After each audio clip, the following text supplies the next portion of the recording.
Hello again. It is Wing Nation presented by Sage Fruit. Talking sprint car racing, our favorite time of the week. We are so glad that you have joined us. Steve Post here in our Concord, North Carolina studios, and welcoming back from our Lethal Chassis studios in Pennsylvania, Ashley Strummy joins us. Hello, Ashley. How are you? I am tired.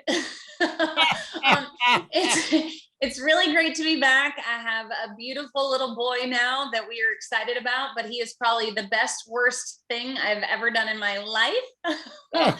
However, these last few sleepless weeks, I have gotten to catch up on some awesome sprint car racing, not only current, but I've been in the vaults of Flow Racing and Dirt Vision, and we watched the 1995 Knoxville Nationals. And I can just tell you, Steve, sprint car racing has come so far, and I guess I just never realized it until we started watching all the old stuff these last few weeks. Yeah, it really is amazing. Now, you have not only talked about some of the old stuff. My understanding, this past weekend, it was the Keith Kaufman Classic. And of course, Keith Kaufman's your neighbor up there in Mifflintown.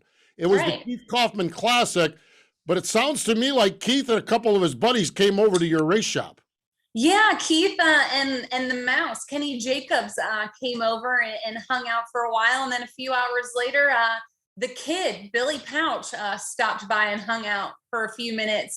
So yeah, it was a great week here in town. I got to see some old races and see some old racers. So their stories are always the best. I wish I could bottle that stuff up somehow, some way, and maybe not all of it could be aired, but a lot of good stuff from those guys. It's incredible. It really is. Well, we are glad you're back. We missed you while you were gone. We're glad you and baby and David and everyone are doing well. It's kind of good to get back to the normal routine, that's for sure. And let's get right after it with a lap around the sprint car world. We'll start turn number one. Anthony Macri, the Concrete Kid, 8 wins this season. Ashley, the numbers are staggering, okay? Since April 15th, he's won 6 of 7 races. He's won over $38,000. He won twice at Port Royal, including that $10,000 to win Keith Kaufman Classic. He's won at Williams Grove, Bridgeport, Bloomsburg, Selinsgrove. It's been amazing. But boy, that win on Saturday night at Port Royal against Logan Wagner, man, that might have been the race of the year. It really was, and we're only into April, so that's saying something. Absolutely epic race. Obviously, Macri has got his stuff together this year on more fronts than one, to beat not only the locals at Port Royal, but to beat the All-Stars when they come to town. 2 All-Star wins in the books already. It's going to be an awesome year for Macri for sure. And our buddy B-Walk, Walkipedia, in the month of April, he had 9 races. His average finish is 1.6. So he only has one way to go, I feel like. Let's not jinx it, but absolutely incredible what he's done so far. When you're averaging 1.6, I mean, that is unreal and just amazing. And we had Anthony on our Tuesday program, and you can find all of our programs on our YouTube page or back on Facebook Live. We had him on, and him and Jim Shuttlesworth. Ashley, it's driver and crew chief, and him and Jim Shuttlesworth, they found their magic, that's for sure. Yeah, and the kid knows no fear. You watch him at Port, and he bangs that right rear tire off the boards every turn in 1 and 2 and 3 and 4.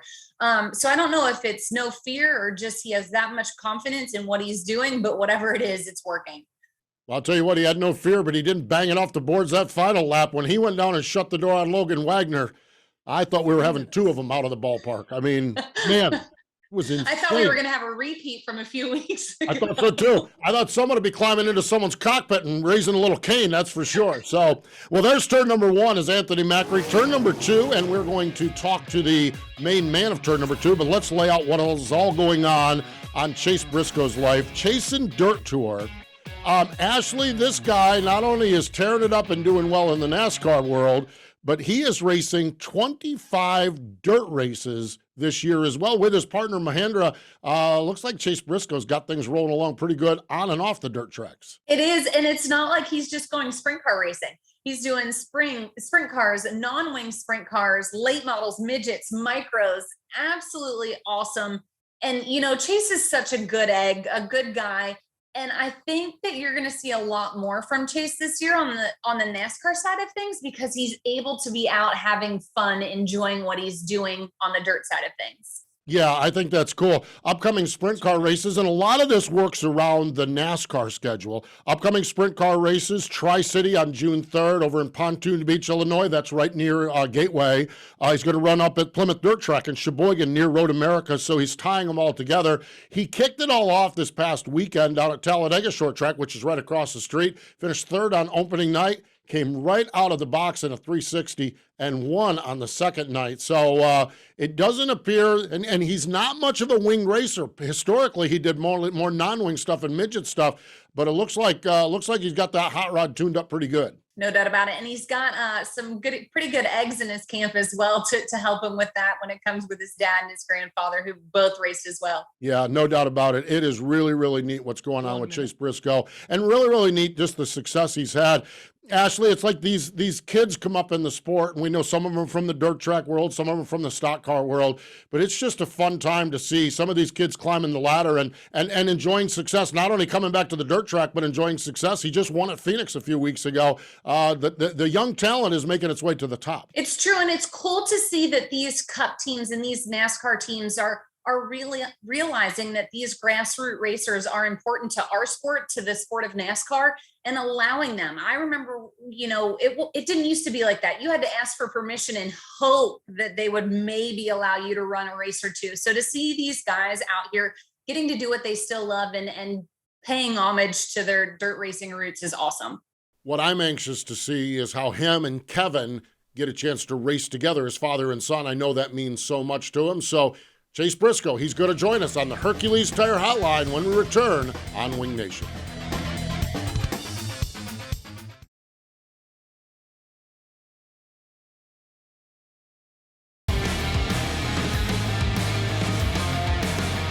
Welcome back to Wing Nation, presented by Sage Fruit. Let's go to it. The Hercules Tire Hotline. The man who is chasing dirt. Well, he's chasing NASCAR as well. Chase Briscoe joins us here on Wing Nation. Hello, Chase. Welcome into the show. Yeah, thanks for having me. Always a pleasure. I have a double dose this past weekend because I got to watch it at Talladega Super Speedway and got to watch over at the dirt track as well, and you were able to pick the win off there. Chase is joining us on the Hercules Tire Hotline. So, Chase, chasing dirt, how did this all come about with you and your partners at Mahindra? Yeah, so whenever they came on board to do the Cup stuff, I think they were just asking me when the first race I was going to run was going to be, because they knew I ran a little bit of dirt stuff. And I told them about Chili Bowl, and they're like, well, we'd love to be a part of that if that's something that we can do. And I said, yeah, absolutely. We're always looking for people. So, yeah, they came on board to do the Chili Bowl. And then while we were actually at the Chili Bowl, I think it was on Saturday night or maybe Friday night, we were up there in the stands watching some. And I was like, what do you think? And they were like, man, this is pretty cool. And what do you think about it? I was like, well, I'd love to do more of it. I feel like it helps me on Sundays. And truthfully, I think it's a great market for you guys to be a part of. And we kind of just started talking about it there and asking what I'd want to do. And I said, I'd love to run, anywhere from 20 to 30 races. And I said, well, let's do it. So now we're kind of getting into it. And I think we have 25 races total from now until August. So yeah, kind of just getting started on it, but super cool to have a partner like Mahindra where obviously they're on the Cup side, but also want to go do a lot of grassroots stuff and see the value of it. So it's been a lot of fun to be a part of. And like I said, we're just getting started and it's only going to grow from here. Chase, you kind of live in the new era where it's okay to go race other things other than NASCAR. There was a time 15 years ago, even my husband had to beg to be able to go race his asphalt late model. Living in this era, obviously guys like Kyle Larson, yourself, and then having an owner like Tony Stewart also helps. What was that like? Did you have to navigate anything with him, or was he already on board and you knew that that was going to be in your graces? Yeah, honestly, I've never really went and asked him like, hey, can I go do this? I kind of just go and do it. In the past, I've asked a couple times, but yeah, truthfully, I never really had a leash on per se from the team. It was always honestly myself. I felt like I didn't want to go run other stuff while I was still trying to get to the Cup Series. I wanted to try to get there and somewhat have some success before I went and started doing other things and just really focus on the NASCAR side. And I think as I've kind of came up through the ranks the last couple of years and seeing guys like Larson, I've always wanted to go back to what I started doing. But then I just feel like it makes me a better race car driver. And I think the biggest thing for me was last year I went and ran 2 sprint car races, and the same weekends I ran the sprint car was probably my 2 best cup races of the entire year. So, kind of being able to have that in my back pocket when I went to Stuart Haas and was like, "Hey, I want to kind of go do this year." They were all on board, and they see the value of it, and Tony does as well, obviously. So, yeah, it made it a little bit easier. I know if I was at another team, it may be a little bit tougher, but I never really asked, truthfully. They just kind of are whatever. If you want to go race, you can go race other things. Just be smart about it, and that's kind of been their thing. And I feel like I've tried to be smart about my schedule. Not that it can't happen anywhere, but I'm not trying to go run a sprint car at a half mile or any big tracks. I kind of just keep them to the boring stuff, and try to just really be smart about my schedule. I had a great time Friday night out at Talladega short track. I had a great time talking to you, but I probably had as much fun talking to your dad, Kevin. Of course, you're a third generation racer. Your grandfather owned cars. Your dad raced and had a lot of success. What's it like to go racing with your dad, though? It's a lot of fun. It's frustrating at times because he'll still tell me everything I'm doing wrong, but it's a lot of fun. For us, that's what we grew up doing. Ever since I was a little kid, I've been going to the sprint car races with my dad and my grandpa, and obviously before I was racing, my dad was, and seeing him and my grandpa kind of just talk throughout the night, whether it was arguing or if it was just talking about anything, was always fun. And then now for me and my dad to have that same relationship, and then also for my grandpa, I didn't even know he knew how to watch a live stream. He somehow found the Talladega one and bought it, was watching it. I mean, he's all into sprint car racing still, so he's pretty fired up that I'm doing all this stuff. He's going to go to Brownstown this Wednesday. It's only 45 minutes from where we grew up. So he's pretty fired up, I think, to go watch me run a late model and just be part of the dirt stuff. And he doesn't get to go to the races very much. So he's all about it now that I'm doing a little bit more of it. That is so awesome. But Chase, if I remember correctly, I read somewhere or heard that your dad didn't want you to race. He was trying to steer you in a different direction. Is he kind of glad that he didn't push that too hard? Yeah, I mean, it all worked out, right? Like it's easy to say now, like, hey, I'm glad we ended up doing it. But yeah, he didn't want me to race at all growing up, and I would just constantly beg every single day. And I think he knew that I wanted to do it just because that's all my life was. Is I was playing with my sprint car little toys, or I was playing a sprint car video game. I was always doing something with racing, and yeah, he didn't want me to. And this lady at the pit shack one night kind of told a story about her son and how he had written this paper in high school about him racing sprint cars, and the teacher gave it an F. It was really an A or B paper, and she took it to the principal. Long story short, that teacher, a couple weeks later, her son got picked up for drinking and driving underage, and the lady told my dad, "Hey, I know where my son's at every weekend. He's always at the racetrack. Throughout the week, he's at the shop with his dad, getting the car ready," and it kept him out of a lot of trouble. And it kind of just resonated with my dad that it kept him out of a lot of trouble growing up, and he got to spend a lot of great time with his dad. So yeah, to this day, I've still never had a sip of alcohol. I mean, I'm not going to say that's because of racing, but I felt like it kept me out of a lot of trouble because it was like the dangling carrot, hey, if you're going out partying or doing things you shouldn't be doing, well, you won't go race. So for me, it always kind of kept me in a straight line, and definitely kept me out of a lot of trouble, but also, had great times growing up with my dad and my grandpa, and still do to this day. Now we talked about it, and you had success on the sprint car. You picked up the win on Saturday night. But what I'm anxious to curious about is really there's 4 types of cars or 5 types of cars: wing sprint cars, non-wing sprint cars, late models, midgets, and micros. Is the variety because of the schedule? Is the variety what you wanted to do? How did you settle upon that? Kind of just whatever we could find, to be honest with you, that kind of fit the schedule. But then the late model was something I've always wanted to do and just never really had the opportunity to do it. And with Mahindra being on board, it kind of opened it up to where we could go to a team and say, "Hey, I'd love to try this." And, ended up going with Kent Robinson, who's from 25 minutes from where I grew up. So it kind of was cool for 2 local guys to kind of come together and run. I think we're running 5 races this year. So yeah, the late model deal was kind of the one that I've always wanted to try and never really had the opportunity to. And then the sprint car stuff was just kind of whatever we could fit in the schedule. If it was a midweek race or, like Talladega last weekend, it's literally right across the street. So it makes it easy to go do. So yeah, I'm still trying to add a couple races to my schedule, maybe change 1 or 2 of them. But yeah, just kind of whatever fit the NASCAR schedule now that I have a baby at home. I need to be at home as much as possible. So just trying to navigate the schedule and be as home as much as I can. Talking about that schedule, obviously, when you put this deal together, obviously you had, goals, and what did those look like? Were you just wanting to qualify for A mains? Are you wanting to win every race you're in?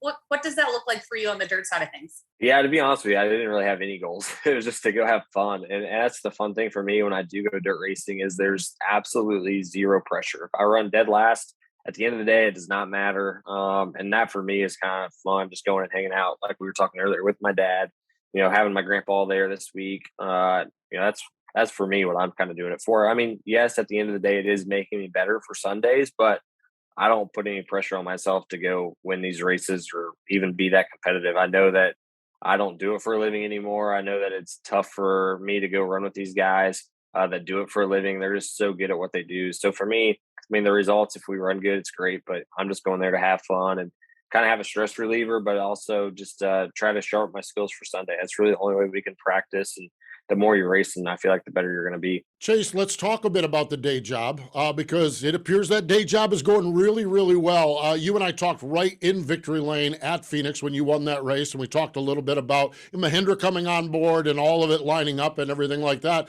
Has there been a relief? Is the heat on more to go do it again? What has that been like 5 or 6 weeks after that first career Cup Series win? I mean, it's nice to win, but I mean, I feel like you definitely want to continue to win, right? I mean, winning one race is great, but the more you can win, the more job security you have and the happier everybody is. So, I mean, for me, I feel like NASCAR is just such a sport of however you ran the last week. I mean, your stock goes up and down.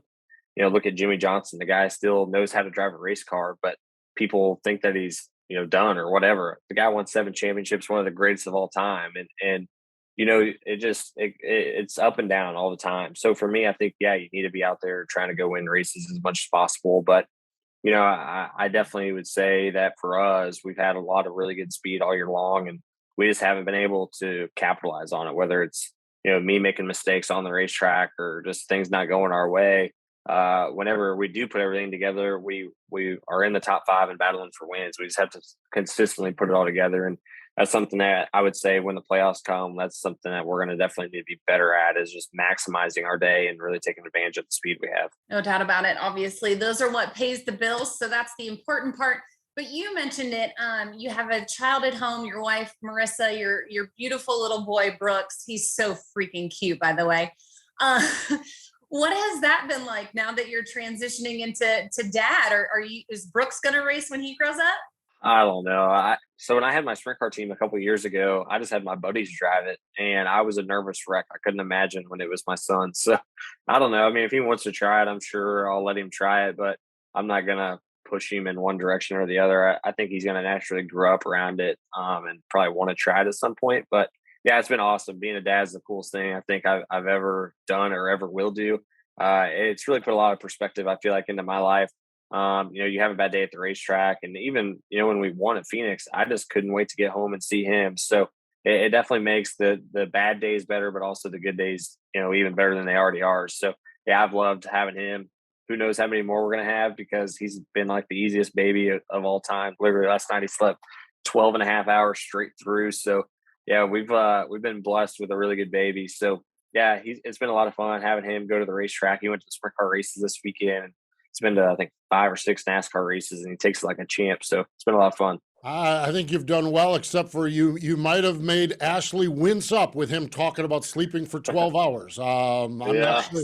I think that might be the only thing you got off mark in this interview a little bit, because Ashley was probably giving the old stink eye with her new infant up there. But no, great stuff. Chase, I am so happy for you. Obviously, MRN, we cover you on the Cup Series, and it has been a blast to watch. But then to get a chance to watch you on the dirt tracks, I'll know late models I'm going to see out at Millbridge in a few weeks and everything else. So congratulations on the success, and appreciate you joining us here on Wing Nation.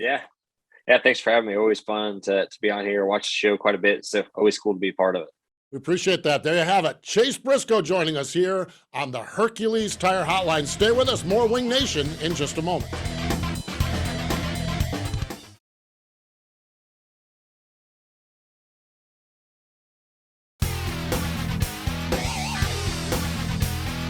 Wing Nation, presented by Sage Fruit, continue on. Love talking to Chase Briscoe. Really, really enjoyed that. Ashley, I think we're seeing a lot of this now with NASCAR drivers racing elsewhere. I talked to Brandon Jones. He's in the Xfinity Series. He's been running out of Millbridge in a micro sprint, and he told me point blank, it is making me a better Xfinity Series driver. You just can't beat track time. And with limited practice nowadays, I think a lot of people are taking note of that. It's true. I mean, we work with Justin Haley, in his modified program, same deal. Sure, it doesn't really correlate, so to speak, the asphalt to the dirt, but holding that steering wheel, having your butt in a seat and getting to feel what a car is doing is something that you can't put a price tag on. And it's something you're not just able to go do any other way. So it's huge being able to have that track time, even if it doesn't necessarily correlate to what you're doing. Man, I love watching Justin Haley run those modifieds too. He is so good, so talented. Hey, we got halfway through our lap around the sprint car world. Let's finish it off. Let's go into turn number 3. Turn number 3 is those Macedo boys from California. Now, they're generational racers. Their grandfather is Tom Tarleton. Their father is Tommy Tarleton. But Ashley, we have spent a lot of time this year already talking to and about Carson Macedo. Yeah, obviously, Jason Johnson Racing, number 41 with the World of Outlaws. His third straight World of Outlaw win at Tri-State this past Saturday.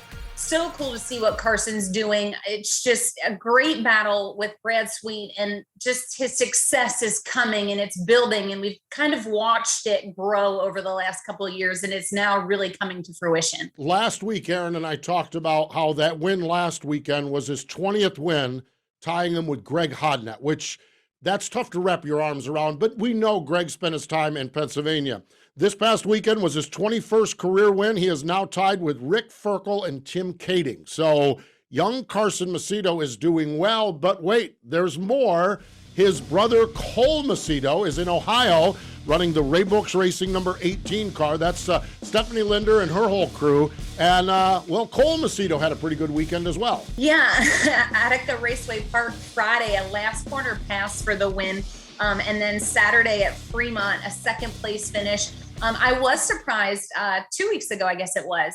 He was here at the Speed Palace at Port Royal. So he's doing a little traveling too. I think he's going to be a force to be reckoned with, knowing that the Linders are backing him, so to speak. And he's going to get some traveling between these two states and tough competition along the way. He's got the greatest place to live in the world, the Linders house, where he is just totally pampered as a kid. They adopt these kids, and he's the latest one. Buddy Kofoid used to be in that spot. They've shipped Buddy out. Cole Macedo is that kid now living with the Linders and getting that great seat time in Ohio. That is turn number 3. Let's go to turn number 4. We mentioned Cole Macedo finished second at Fremont because the winner was our buddy Greg Wilson.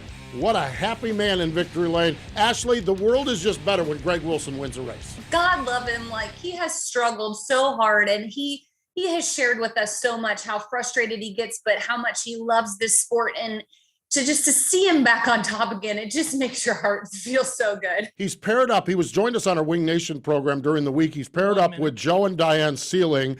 Andy Potter is the crew chief. They are developing a really good bond, and he is just rolling with it. He's had some good results. He finished second with the All-Stars a few weeks ago. He was 6th on Friday night at Attica. But getting that win, boy, I'll tell you what, there's nothing better than winning races. No, definitely not, especially when you're at his caliber and just love the sport as much as he does. He won that race, and it was a rough racetrack. Greg said it was a cowboy-up racetrack, and they had a little fun afterward. He said Cole Macedo is one of the best cowboys, but tonight the race was won by the sheriff. So I love that bond between drivers, and I didn't realize, but Greg had done a little bit of work with Carson in the past when Carson was first getting started. So that bond between drivers is really, really neat. Ashley, great hanging out with you today here on Wing Nation. Me too. We'll do it again next week. She's Ashley Stremme. I'm Steve Post. Thanks for joining us this time on Wing Nation, presented by Sage Fruit.